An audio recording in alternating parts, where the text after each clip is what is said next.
नमस्कार दोस्तों, DK academy में आपका स्वागत है। आज हम अपने वीडियो में मधुमेह के बारे में जानकारी लेकर आए हैं, जिसको दूसरे नाम से डायबिटीज़ या शुगर के नाम से जाना जाता है। मधुमेह या शुगर की बीमारी एक खतरनाक रोग है। यह बीमारी हमारे ही शरीर के अंदर एक ऐसा अंग होता है जिसका नाम अग्नाशय है।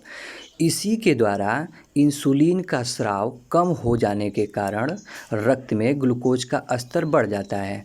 अब इंसुलिन क्या होता है? इंसुलिन हमारे शरीर में उपस्थित एक ऐसा हार्मोन्स है जो रक्त में ग्लूकोज के लेवल को बनाए रखता है। साथ ही इन मरीजों में रक्त कोलेस्ट्रॉल, वसा के पदार्थ भी असामान्य हो जाते हैं, धमनियों में बदलाव होते हैं।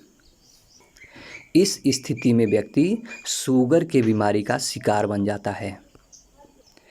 इन मरीजों में आँखों, गुर्दों, स्नायु, मस्तिष्क, हृदय के क्षतिग्रस्त होने से इनके गंभीर जटिल घातक रोग का खतरा बढ़ जाता है। अब हम बात करेंगे डायबिटीज़ के चपेट में आए उन व्यक्तियों के शरीर के ऊपर उपस्थित लक्षणों के बारे में।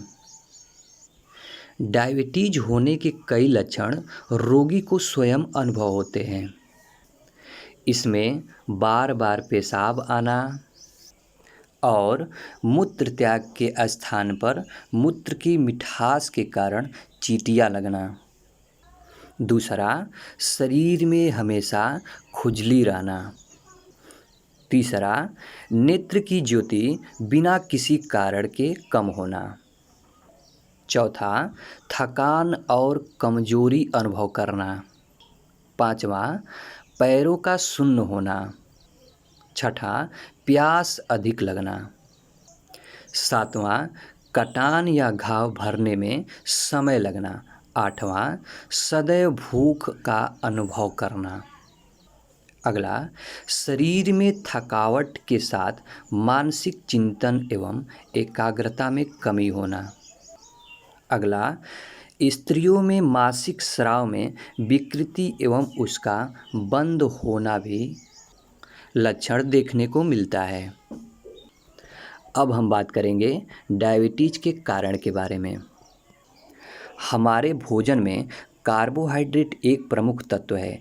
यह कैलोरी एवं ऊर्जा का स्रोत है। वास्तव में शरीर को 60 से 70% कैलोरी इन्हीं से प्राप्त होती है। कार्बोहाइड्रेट पाचन तंत्र में पहुँचते ही ग्लूकोज के छोटे छोटे कणों में बदलकर रक्त प्रवाह में मिल जाते हैं। इसलिए भोजन लेने के आधे घंटे के भीतर ही रक्त में ग्लूकोज का स्तर बढ़ जाता है तथा 2 घंटे में अपनी चरम सीमा पर पहुंच जाता है। दूसरी ओर शरीर तथा मस्तिष्क की सभी कोशिकाएं इस ग्लूकोज का उपयोग करने लगती हैं। ग्लूकोज छोटी रक्त नलिकाओं द्वारा प्रत्येक कोशिका में प्रवेश करता है और वहां इससे ऊर्जा प्राप्त की जाती है। यह प्रक्रिया 2 से 3 घंटे के अंदर रक्त में ग्लूकोज के स्तर को घटा देती है। एक सामान्य स्वस्थ व्यक्ति में भोजन से पहले रक्त में ग्लूकोज का स्तर 70 से 100 mg/dl रहता है, परंतु भोजन के बाद यह स्तर 120 से 140 mg/dl हो जाता है तथा धीरे धीरे कम होता चला जाता है। डायबिटीज में इंसुलिन की कमी के कारण शरीर की कोशिकाएं ग्लूकोज का उपयोग नहीं कर पाती हैं, क्योंकि इंसुलिन के अभाव में ग्लूकोज कोशिकाओं में प्रवेश कर ही नहीं पाता है।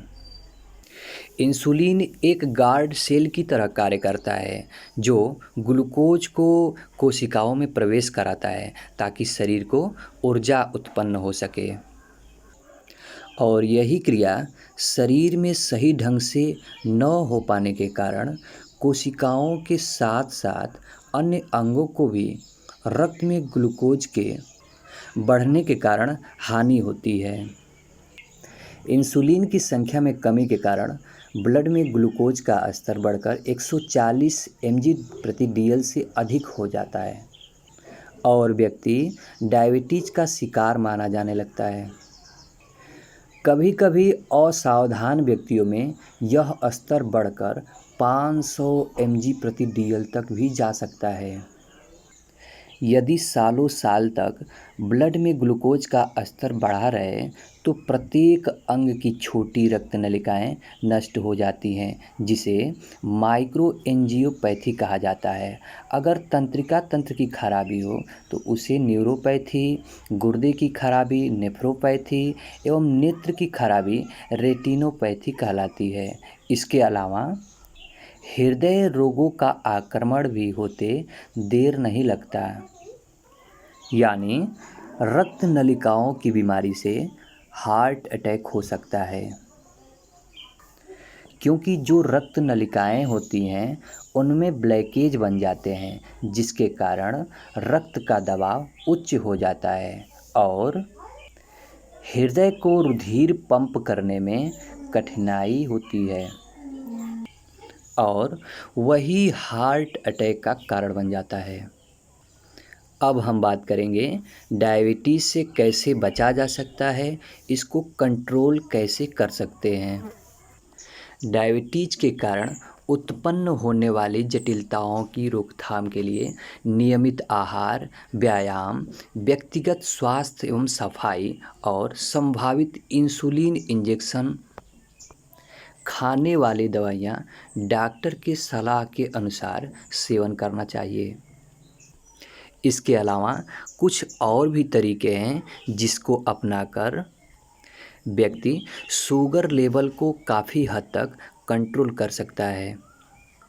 इसमें पहला नंबर है, व्यक्ति को चिंता व तनाव से मुक्त रहना चाहिए। दूसरा, इस स्थिति में भोजन कम करें।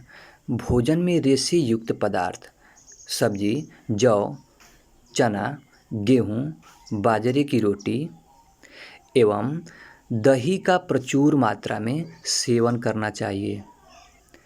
चना और गेहूं मिलाकर उसके आटे की रोटी खाना अत्यंत लाभकारी माना जाता है। तीसरा, शुगर वाले मरीजों को शर्करा युक्त पदार्थों का सेवन बहुत ही कम मात्रा में करना चाहिए, अर्थात उन चीज़ों को न खाएं जिनमें कार्बोहाइड्रेट की मात्रा ज़्यादा हो, क्योंकि कार्बोहाइड्रेट से ही शर्करा का निर्माण होता है और शर्कराएँ ग्लूकोज का फॉर्मेशन करती हैं। शरीर में इंसुलिन की मात्रा की कमी होने के कारण इस ग्लूकोज का सही ढंग से उपयोग न हो पाना रोगी को गंभीर अवस्था तक ले जा सकती है। इसलिए ऐसे चीज़ों का सेवन न करें जिसमें कार्बोहाइड्रेट की मात्रा ज़्यादा हो। चौथा, अधिक भार वाले व्यक्तियों को अपना वजन कम रखने का प्रयास करना चाहिए। पाँचवा, मधुमेह रोगियों को कपालभाति, प्राणायाम और जहाँ तक संभव हो कुछ समय नंगे पैर जमीन पर अवश्य चलना चाहिए, इससे रोगी को लाभ होता है। छठा, मेथी के दाने से शुगर रोग नियंत्रित हो जाता है। रात को 1 चम्मच मेथी दाना 1 गिलास गुनगुने पानी में भिगो दें। सुबह उठकर बिना कुल्ला किए मेथी दाना चबा चबा कर खा लें और पानी को घूट घूट कर पी लें। 2 से 3 महीने के अंदर डायबिटीज़ पूरी तरह से नियंत्रित हो जाती है। दोस्तों, आज के वीडियो में बस इतना ही। दोस्तों, आपको ये वीडियो कैसी लगी? कमेंट बॉक्स में कमेंट करें और वीडियो को अधिक से अधिक शेयर करें।